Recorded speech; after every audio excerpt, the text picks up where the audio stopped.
Now that you have a really good grasp, hopefully, on staging, let's talk about the sixth section, which is prevalence. So basically, prevalence means how common is it? How common is pelvic organ prolapse? The answer is it's very, very common. There is actually research that shows us that about 75% of asymptomatic women, meaning people that had no symptoms of prolapse, would have some degree of prolapse based on the POPQ staging. But remember that stage 1 prolapse may be a normal variation for some people. That might be their normal position of their pelvic organs. And so we may be over-diagnosing asymptomatic prolapse.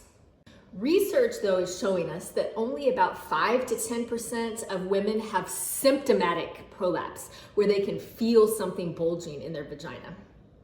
Often, prolapse is asymptomatic when it's higher above the hymen, when it hasn't dropped down, when the bulge hasn't dropped down past the hymen. So on a POPQ scale, that would correlate to a stage 1 and sometimes a stage 2. One other thing to mention here is that symptoms don't always correlate to staging.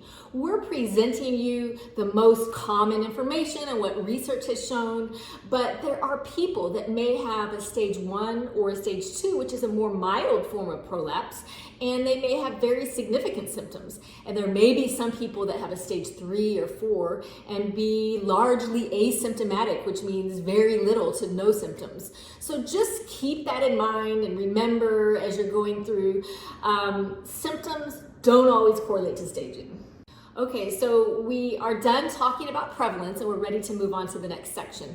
But I just want you to really feel and appreciate this message. You aren't alone. Prolapse is very common and there's hope and help. So keep working through the course.